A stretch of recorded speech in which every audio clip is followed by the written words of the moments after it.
Hello everyone, magandang oras sa ating lahat. Welcome to my videos. Maraming salamat sa panonood at lalo na sa mga nag-subscribe.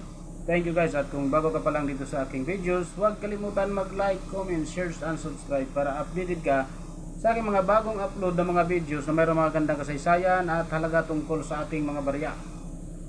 Guys, ito yung 10 cents ng Hong Kong, mayroong taon na 1998. So napakagandang collection ito guys kung mayroon ka nito.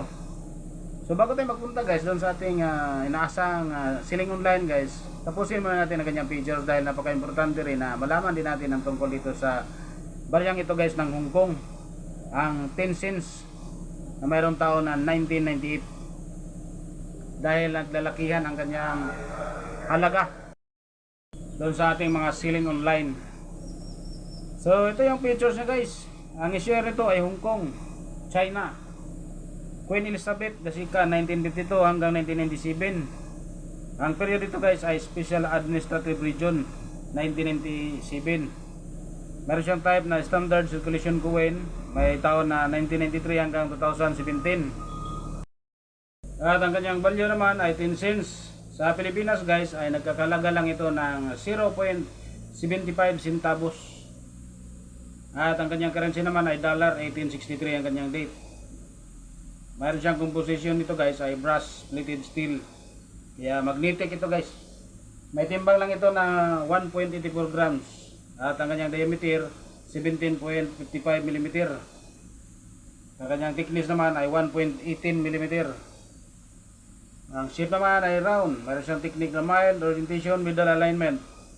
Number 1579. Yan yung number niya guys, in number 1579. So reference number naman KM number 66 at show number 50. So ito yung ating obverse guys, ang harapan niya, Bohemia or Hong Kong Orchids Flower. Ang kanyang binomial name, Bohemia Blackiana. So meron siyang script na Latin at kanyang lettering naman Chinese words, Hong Kong. Translation, Hong Kong. Ang gumawa nito guys ay si Joseph Yam, ang engraver. At ito naman guys ang ating likuran, ang reverse, the value in the numerals above the date and the denomination in English at the button. Ay siyang script na Chinese at traditional regular script na Latin. Meron siyang lettering na Chinese words 10 ang denomination with year 1998. 10 cents. Ang kanyang translation nito guys ay 10 cents. Ang engraver ay si Joseph Yam. At ang kanyang age ay plain.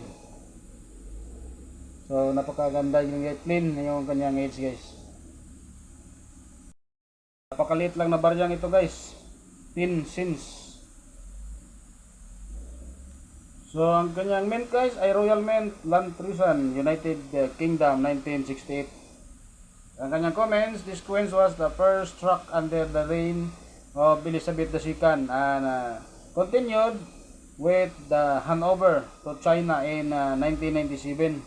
The 1993 coins are rare as they were not intended to circulate and were only minted in presentation set. So 1993 ang napaka-rare nito na coins dahil pang presentation lamang ang ginawa. Ganitong klaseng coins guys na circulated coins, ang mga circulated coins na wala namang grado ay pwede mo i-display sa ating mga selling online guys sa eBay, Lazada at Carousel na 454 pesos and 30 centavos. Pwede ka magbenta ng ganong kalaki guys kahit walang grado. Kaya mas maganda kung marami yung mga ganitong coins mo guys na hinawakan, pwede ka mag-display doon ng 454 pesos when 30 centavos. So yan ang bintahan guys sa ating selling online guys sa eBay. So maraming salamat guys sa panonood at yan ang nakuha nating impormasyon dito sa ating 10 cents ng Hong Kong. God bless sa ating lahat.